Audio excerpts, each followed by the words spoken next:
Olá, sejam todos mais uma vez bem-vindos ao C-Pop, o podcast de cultura pop do Correio do Povo. Eu sou o Carlos Correia e hoje a gente tem casa cheia aqui. Começando pelos de sempre. Márcio Gomes, tudo bem? Tudo bom, Carlos? Tudo. E hoje a gente tem duas convidadas. Camila Souza. Oi, Camila, tudo bom? Oi, Carlos, tudo bem? Tudo bem. E a Lou Cardoso. E aí, Lou, como é que tá? Tudo bem? Tudo igual, mas estamos bem. Tamo aí, né? Tamo vivo. Ou algo parecido com isso. Buenas, hoje a casa tá cheia porque a gente vai fazer um programa daqueles meio de dicas temático. Porque a gente tá gravando na quarta-feira e no próximo sábado, dia 12 de junho, diz o mercado que é Dia dos Namorados. Então a gente vai fazer dicas de filmes ou séries, não sei se românticas, né? Não é muito a vibe minha e do Márcio. Não sei se a gente consegue chegar nesse nível de romantismo, mas enfim, a gente vai dar dicas de filmes e séries. Tu me proibiu de fazer filmes que não tenham final feliz, então eu não vou dar dica do Dia dos Namorados macabro.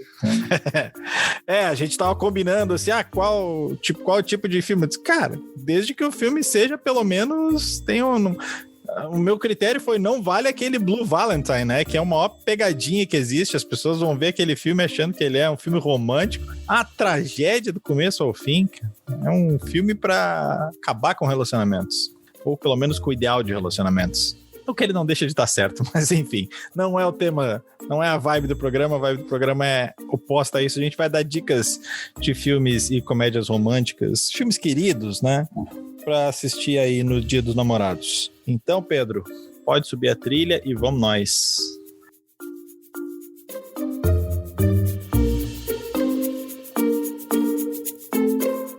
Eu ia começar com a Camila, mas a Camila disse que não estava lá muito à vontade para começar. Então, Lô, a batata caiu no teu colo. Começa aí.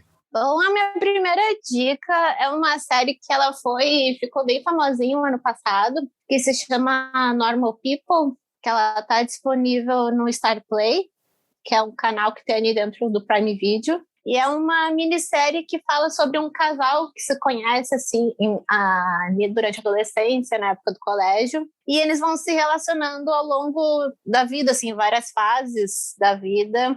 E eu achei uma ótima história assim, para falar de relacionamento, mas também tocando mais na parte mais individual assim, da evolução de cada um, e de como eles se reencontram e também vão se amadurecendo até que eu acho que é aquela coisa de tipo o que é teu tá guardado, mas tipo não vai ser agora que a gente vai ficar junto, então a gente vai passar por umas outras fases até que a gente consiga estar bem com nós mesmos para podermos ficarmos juntos, assim, de uma certa forma.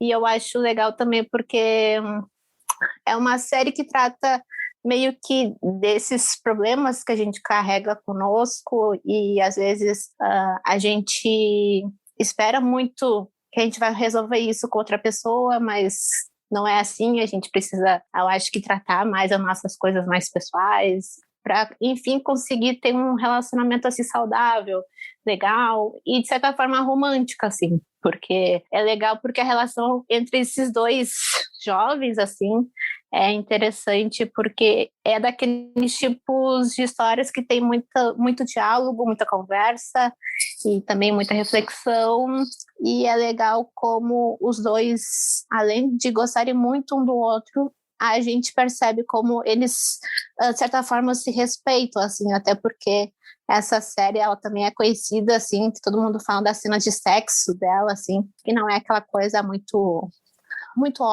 óbvia, assim, do tipo ser aquela coisa sexy, sensual e ofegante, coisa assim, mas são cenas bonitas, assim, porque não são aquelas coisas muito constrangedoras, do tipo, se minha mãe entrasse no momento que eu estivesse assistindo, não ia ficar uma coisa meio chata, assim, que nem costuma ser contra as histórias. Então, a minha primeira dica é essa série aí, que acho que vale muito a pena assistir. A tua segunda dica?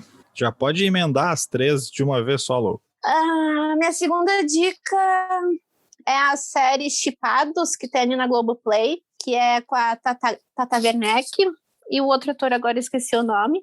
Mas ele é bem conhecidinho ali das comédias da Globo e também da comédia brasileira, onde também fala dessa questão de relacionamentos, mas de uma forma mais atual, assim, porque eles são jovens que procuram pessoas através de aplicativos de relacionamentos e sempre dão muito azar nesses encontros e é legal de assistir algum desses encontros porque é muito bem aquelas coisas bem constrangedoras do tipo, não sabe muito o que conversar ou acaba tendo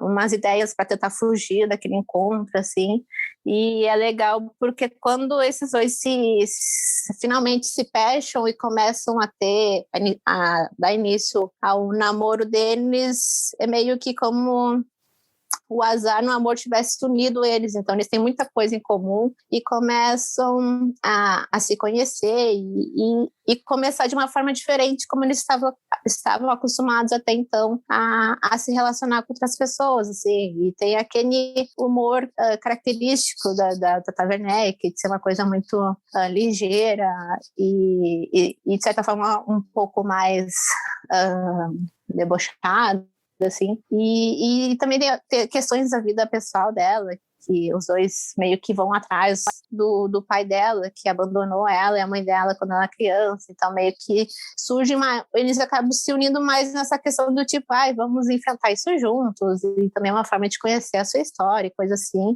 e eu achei bem bonitinho, assim, porque pega muito eu acho que dessa fase de relacionamentos de quem está à procura e finalmente acha o seu par, assim, ideal naquele momento, dessa forma meio torta, assim. Então, é bem engraçadinho, assim. O ator é o Eduardo Sterblich, não sei como é que se pronuncia. É esse? Era o cara que era do Pânico, isso. Né? Uhum. É o Fred Mercury prateado, aquele, né? Uhum. Terceira dica, enquanto na minha última agora? Enquanto passa um caminhão de som aqui na frente, se vazar uma buzina daqui a pouco, ó, tem um alarme de carro que insistentemente toca aqui na frente de casa. Então, se em algum momento vazar, vocês já saibam o que é. Lou, tua terceira dica. A minha terceira dica, eu quis pegar um outro tipo de filme, assim, que é uma questão mais de representatividade, mais LGBT, porque eu acho que existem muitos filmes dessa temática da LGBTQI a mais, que sempre acaba em tragédia, né? Então, meio que são poucos os filmes que têm algum final mais feliz. Daí, um desses exemplos que tem um final feliz, por assim dizer, é o filme Carol, que é com a Rooney Mara e a Cate Blanchett, que é um filme sobre duas mulheres que se conhecem lá pelos anos 60, eu acho, em Nova York, e tem essa questão da Rooney Mara ser uma jovem que está se descobrindo, ela não é tão feliz no relacionamento hétero ali que ela tem, e ela não consegue se identificar muito bem o porquê, até que ela encontra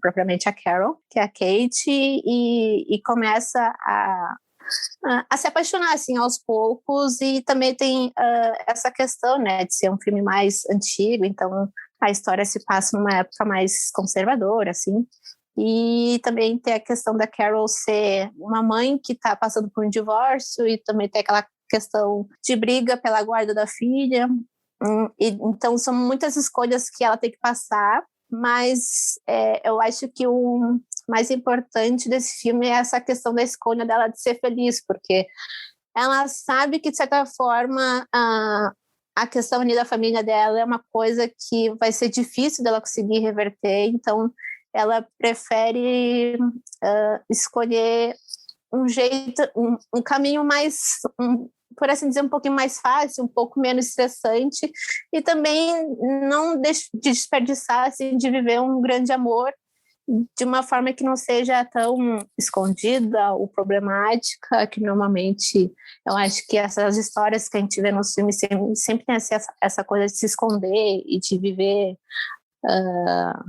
nessas coisas assim, de preconceito e tal. Então, ela, de certa forma, consegue ter o seu final ali feliz e começar uma vida nova ao lado de alguém que ela gosta. Então, é bem legal essa...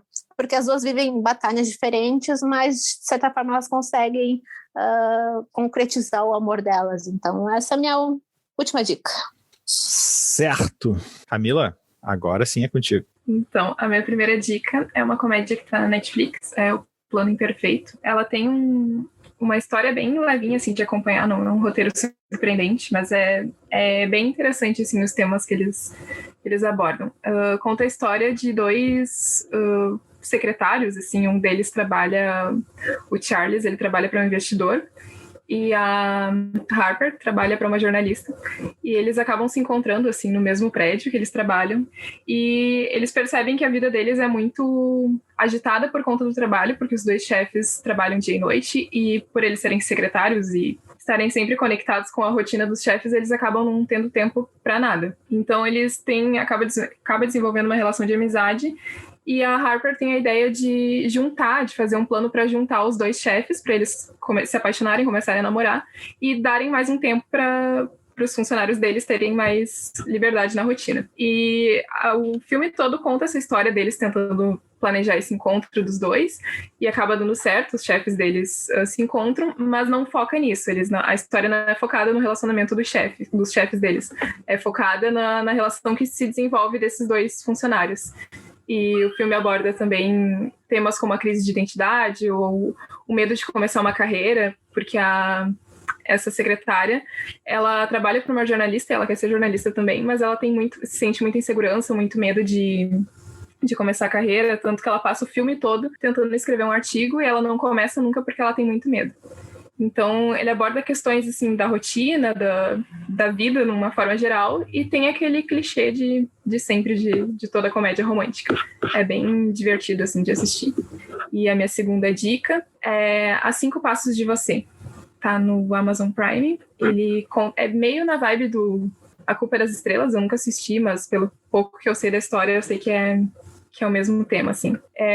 Dois adolescentes que têm fibrose cística, e eles se encontram no hospital, que eles precisam ficar um tempo lá para fazer um tratamento. E durante esse tempo juntos, eles acabam desenvolvendo uma amizade também, só que tem o maior problema é que quem tem fibrose cística não pode ter contato direto com outra pessoa que tem também. Então eles precisam do distanciamento, que é uma coisa que a gente está vivendo também. Precisam ficar 1,5 metro de distância. E usam máscara também, eles não podem se tocar, chegar perto, é sempre com essas restrições.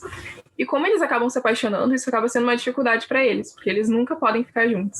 Então o filme é bem triste, ele não é uma comédia romântica, é só um romance mesmo. Bem triste, contando as dificuldades dos dois, que a menina precisa do transplante de pulmão, e o menino, ele não tem solução, assim, porque o problema dele é mais grave. Então é bem reflexivo, assim, de pensar, principalmente no momento que a gente está, de pensar como é importante a questão do toque, de estar junto com outra pessoa. Ele aborda esse tema de uma forma bem sensível, é muito interessante. Eu gosto muito desse filme, apesar de ser triste. E a minha terceira dica é o filme Loucura de Amor, que está na Netflix também. Eles contam a história de um casal que acaba se conhecendo de uma forma... O filme começa de uma forma bem agitada. Eles se conhecem numa balada, passam a noite juntos e eles resolvem não trocar telefone e nem dizer o nome um pro outro. Só que o cara acaba se apaixonando pela guria que ele conheceu e não tem nem noção de onde encontra ela. Não encontra em redes sociais, nada. Mas ela deixa cair um bilhete, nome de um remédio que ela toma, e acho que tinha o nome de uma clínica também, que ficou no casaco dele. Então ele acaba descobrindo uma pista para chegar até ela e descobre que ela vive numa clínica psiquiátrica. Aí quando ele chega lá, ele tenta contato com ela e ele não consegue nem ter acesso aos pacientes. E a grande ideia dele é se internar na clínica para se aproximar dela. Então ele compra um atestado falso lá de alguma doença. E aí chega até ela, só que a recepção dela não é muito boa, porque ela não queria encontrar ele. Então, ele não consegue sair de lá e descobre que ela foi internada porque ela tem o problema de transtorno de bipolaridade. E quando ele conheceu ela estava num momento de euforia lá, que não é o que sempre acontece. E ele fica lá nessa clínica, ele não consegue sair porque os médicos não o liberam, porque na verdade ele tá com um atestado de que precisaria de um tratamento. E para sair, ele resolve fazer amizade com os outros pacientes da clínica, porque se ele tiver uma boa avaliação dos colegas dele lá, ele consegue sair. E aí o filme mostra bem como a gente, como sociedade, enxerga as doenças mentais de uma forma que ele até reproduz algumas frases que as pessoas costumam falar, que teu problema é só que tu tem que se dedicar mais e ter força de vontade que logo vai melhorar isso. Trata como a sociedade trata a depressão, por exemplo, a ansiedade. Por que tu não fica feliz? Então ele reproduz. Hã? Aquelas papos que os caras falam pra gente, sim. tem depressão. Por que tu não fica feliz? Puxa, como é que eu não tinha pensado nisso antes, né? Sim, exatamente isso. Então, enquanto ele tá convivendo lá na clínica, ele sempre reproduz essas frases, enquanto tá lá com os outros pacientes, e ele vê as doenças de uma forma muito, muito banal, assim, reproduz bem como a gente, como sociedade, enxerga. E para conseguir sair dessa clínica, então, ele precisa passar esse tempo lá, e o filme mostra de uma maneira muito bacana a transformação dele, convivendo com essas pessoas, porque ele passa a entender como que realmente funciona, como que é a vida de uma pessoa que tem uma doença mental. E lá são vários tipos de doenças em um lugar só. Então, o filme, ele usa como pano de fundo essa questão da doença mental e faz a gente refletir bastante, mas claro que foca na história de amor que tem entre esse cara e a menina que está internada. Então, tem aqueles clichês também de declaração romântica em público, mas faz a gente refletir bastante também, que é um ponto bem legal do filme. Ele não faz aquela romantização da doença, mas traz uma reflexão legal. E essa é a minha indicação. Certo. Já foram 3, né? Foram três. Então, Dia dos Namorados Macabro é a tua primeira dica, Márcio? Ou não? Não. Isto é uma cidade aterrorizada por um assassino com uma picareta. Não vai ser essa. O amor de Jason pelo seu facão. Não, esse não é com Jason. Filme de 81. Não, mas eu não vou começar com filme slasher no Dia dos Namorados. Mas eu tentei, pelo menos das minhas 3 dicas, eu tentei pegar 2 um pouco diferente, né? Tentei não fazer uma coletânea de filmes da Meg Ryan. A minha primeira dica é um filme de 2013, do Jim Jarmusch, que é Amantes Eternos. É um filme com a Tilda Swinton e o Tom Hiddleston, que está fazendo o Loki agora na série da Disney+. É um filme sobre vampiros, na verdade, um dos melhores filmes de vampiros que eu vi nos últimos tempos, assim. E conta a história de 2 vampiros, né, que vivem, obviamente, há alguns séculos, são vampiros apaixonados, né, mas que há muito tempo não se veem, o Adão e a Eva, 2 nomes bem óbvios, né. E a Eva eles já se distanciaram há algum tempo, e a Eva descobre que o Adão está meio depressivo, né? Vivendo em Detroit, ele é um músico, é um filme bem com a vibe do Jim Jarmusch, assim, um filme bem rock and roll, então tem muita música, muita passagem por cenários sombrios de Detroit, assim, então ela resolve ir para Detroit para tentar saber o que está acontecendo com o antigo amor da vida dela, né? Ou o atual, né? Já que a paixão ainda existe, assim. E chegando lá, eles começam a passear por Detroit e depois, ao longo do filme, chega a irmã caçula da Eva, que é quem dá uma guinada na trama. No filme eles não se alimentam mais de sangue, se alimentam de sangue, mas não caçam mais, eles acabam tomando sangue de transfusão de sangue, coisas assim, né? Eles roubam um banco de sangue, etc. Só que a irmã caçula essa não entra muito nessa vibe, né? Resolve caçar a moda antiga, e é isso que dá uma guinada na história. Mas não é um filme de terror, assim, não é um filme que tu vá para sentir medo. A história é mais um drama do que um filme de terror, assim. Então, por isso que vale a pena. Ele tá no Amazon Prime, mas é um daqueles filmes bem longos, assim, sabe? Tem quase 2h30 de filme. Então, para quem quiser ver, é um filme que tem que reservar um bom espaço de tempo para conseguir assistir, assim. Mas vale a pena. A segunda dica, daí é um filme da década de 80, de 88, do Krzysztof Kieslowski, que é o Não Amarás, que conta a história de um jovem de 19 anos que se apaixona por uma vizinha. Ele, como um bom jovem, ainda inexperiente nas questões do amor, né? Ele se apaixona por uma vizinha que mora na frente dele, e ele começa a observar a vizinha por um telescópio, se eu não me engano, uma luneta, alguma coisa assim. e vê a vida da vizinha, que tem uma vida sexual bastante ativa e tal. Em determinado momento ele resolve começar a entrar em contato com a vizinha, e daí desenvolve uma relação com ela, que obviamente é uma relação turbulenta, assim, e daí culmina em algumas... um clímax inesperado no final do filme, assim. As relações acabam se invertendo depois, em determinado momento na história, assim. Começa com ele se apaixonando, depois a coisa vira. Não vou dar spoiler aqui para quem quiser ver, né? Ele está no Telecine, mas é um filme que, além do amor, trata do desejo, da rejeição, da vergonha, enfim, vários sentimentos ali, que mostra que as relações elas comportam muito mais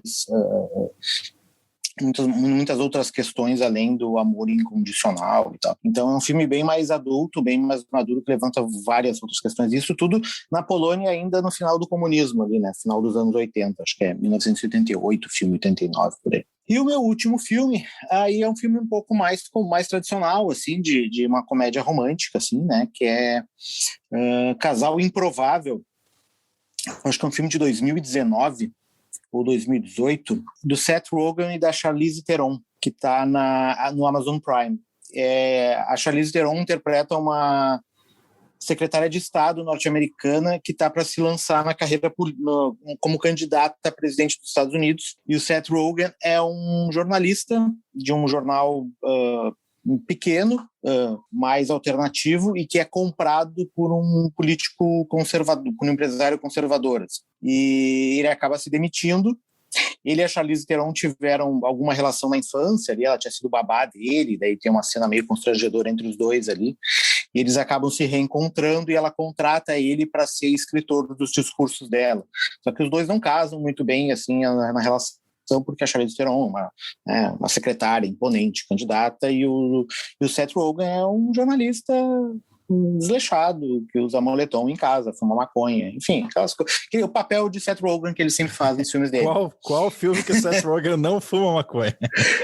É o mesmo papel que o Seth Rogen faz nos filmes dele, né? Então tem essa diferença entre os dois, e daí leva a momentos engraçados no filme, várias tiradas e tal, mas é aquele filme de comédia romântica que todo mundo sabe como é que termina e tal. Ele tenta trazer ela pro lado idealista da coisa, ela tenta fazer concessões para tentar chegar a ser presidente, daí tem uma cisão entre os dois, uma rusga entre os dois, enfim, aquelas coisas que vocês conhecem, mas o filme é engraçado, tem umas tiradas legais, tem coisas que remetem muito à questão política dos Estados Unidos no momento que o filme foi feito, na era do Trump ali, né?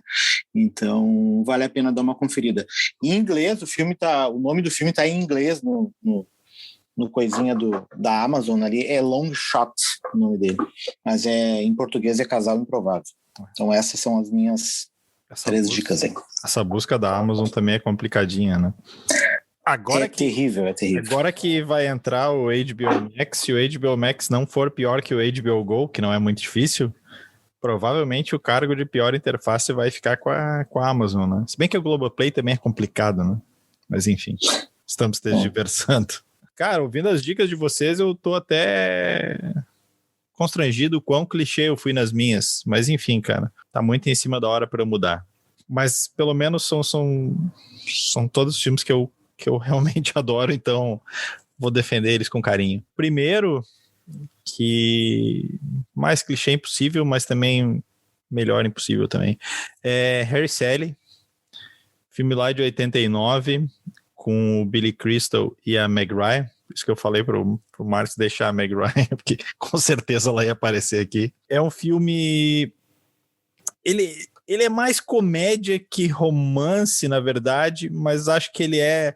Claro, esse gênero já vem desde muito tempo, né? Tem, sei lá, Sabrina, né? Tudo mais. Mas, enfim, acho que dessa levada meio comédia romântica, como a gente está acostumado a ver hoje em dia, acho que ele é um dos primeiros dessa leva de, sei lá, 30, 40 anos para cá. Ele tem várias cenas clássicas, acho que a cena mais clássica é aquela que eles estão discutindo se a mulher pode fingir um orgasmo ou não numa lancheria lá, e ela prova para ele que sim, né? Porque ela finge um orgasmo perfeito para ele ali. A frase que ficou... Aliás, a frase, quando quando ela, enfim, ela acaba de fingir orgasmo e uma moça do lado chama a garçonete e diz, eu quero o que ela acabou de comer ali. Essa frase, numa dessas eleições de maiores frases da história do cinema, ela chegou a entrar e ela é total improviso. Se a cena, na verdade, é improvisada não, a ideia da cena estava fora do roteiro, partiu da Meg Ryan, e quem bolou a frase essa no final foi o Billy Crystal. E é até curioso porque nenhum dos dois estava cotado inicialmente. Os cotados para fazer o papel dele era o Tom Hanks e o Michael Keaton, né? Que se tu pensar hoje não tem muito a ver. E o papel dela era da Molly Ringwald, que também, né? Molly Ringwald estava escalada para todas as comédias românticas e adolescentes ali nos anos 80, né? Ela é a garota Rosa Shocking, o Clube dos Cinco e tudo mais. Mas o motivo, eu acho que ele é um filme querido e romântico, assim. Também é uma história de dois amigos que se encontram e reencontram ao longo do tempo. Eles nunca têm nada, né? Várias vezes eles ameaçam ter alguma coisa, mas não tem. Até que, claro, no final a coisa toma outro rumo. Me esqueci, tem a Carrie Fisher também, né? A Princesa Leia nesse filme. Ela é a amiga dos dois ali. E para mim a parte romântica, assim, quando fica no final, tem uma frase que eu gosto muito, frases românticas, né? Que ele, quando ele se declara para ela no final ali, num Réveillon, ele diz que quando você percebe que quer passar o resto da sua vida com alguém, você quer que o resto da sua vida comece o quanto antes. Então, frases bonitinhas de Billy Crystal. Minha segunda dica é Simplesmente Amor, filme de 2003, tá no Prime. O Harry Sally tá para aluguel na Apple. Não é um filme mais fácil de achar, tá? O Simplesmente Amor não. Simplesmente Amor tá no Prime. É aquele estilo de mosaico, né? Filme mosaico, são várias histórias em paralelo, algumas se cruzam ou não. Acho que é um elenco dos mais conhecidos possível, né? Tem o Hugh Grant, o Liam Neeson, a Emma Thompson, o finado Alan Rickman, a Laura Linney, tem o Rodrigo Santoro também, né? O Keira Knightley, o Andrew Lincoln antes do Walking Dead. Para mim, por muito tempo, ele era o cara dos cartazes do Simplesmente Amor. Depois que ele foi matar zumbi, é até curioso, porque um dos cartazes ele mostra uma pessoa meio morta que parece um zumbi, né? Então fica essa ironia. Cara, eu gosto muito desse diretor, é o Richard Curtis. Ele fez outro dos meus filmes preferidos, que é Questão de Tempo, que não tá aqui porque acho que é um filme mais de relação pai e filho do que comédia romântica. E ele fez, cara, todas essas comédias românticas aí dos últimos anos, de 90 para cá, das mais conhecidas, é tudo a assinatura dele. Quatro Casamentos e o Funeral, o roteiro é dele, Notting Hill é dele, os Bridget Jones é dele, esse Questão do Tempo é ele que dirige. Ele fez o roteiro do Yesterday, aquele filme que a gente até falou na semana passada também, do cara que fica com as músicas dos Beatles, e ele é o cara que vai fazer o roteiro do Pequena Sereia agora, a nova live action da Disney. Então, assim, tem várias histórias ali, tem algumas histórias que podem sobrar, assim, aquela do magrão americano que vai atrás das inglesas e tal. Mas tem várias histórias queridas ali. Eu gosto muito da cena do casamento lá, que começa a tocar o You Need Is Love do nada, assim. E também é o filme que tem a música da Mariah Carey, né? Aquela música do Natal, do All I Want for Christmas, que toca incessantemente todos os anos. Ela tá nesse filme também. Essa é, então, a minha segunda dica. E a minha terceira dica, enquanto toca a buzina, que eu tanto falei antes, é uma dica que é, na verdade, 3 em 1, que é uma trilogia, a trilogia do Antes do Amanhecer, que é Antes do Amanhecer, filme de 95, o Antes do Pôr do Sol, de 2004, e o Antes da Meia-Noite, de 2013. Todos eles dirigidos pelo Richard Linklater e com o Ethan Hawke e a Julie Delpy nos papéis do Jesse e da Celine. A diferença dos filmes é a diferença do tempo mesmo, né? Ele se passa... Lá em 95 eles se encontram em Viena, num trem. Ele convence ela a descer do trem, eles passam um dia juntos, passam a noite juntos e resolvem não trocar contatos nem nada, só combinar de se encontrar em 6 meses, 1 ano e tal. Acaba que eles não se encontram, e aí tem o segundo filme, no qual eles se reencontram depois daquela vez. E aí tem o terceiro filme no qual eles já estão casados e tal. São vibes bem diferentes dos filmes. Acho que o primeiro é o mais romântico, o segundo tem também um quê de romantismo. Nenhum deles é comédia, tá? E o terceiro é mais cru, assim, talvez seja o mais real. Tem uma cena de IDR ali nossa, acho que é a cena de IDR mais longa do cinema, 30 minutos dele discutindo, mas ainda assim o filme é muito bom, vai além disso. É engraçado porque é diálogo atrás de diálogo, e aí tu pensa assim, o quanto tem de improviso nesses filmes, e não tem nada, é tudo roteirizado, muito bem ensaiado. E eu sempre fico com a esperança de como o primeiro é de 95, o segundo é de 2004 e o terceiro é de 2013, vai que tenha um agora em 2022 seguindo essa lógica dos 9 anos entre um e outro. Eu acho que para 2022 não, mas eu ainda acho que talvez no futuro tenha um outro filme contando mais aí sobre a vida do Jesse e da Celina,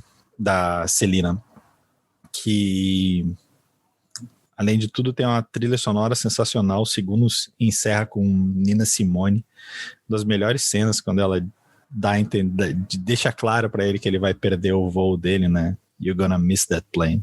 E então era isso. Eram essas as minhas 3 dicas para o Dia dos Namorados. Acho que era isso. Vocês têm algum complemento aí? A gente não vai fazer bloco de dicas hoje, porque, enfim, o programa todo foi de dicas.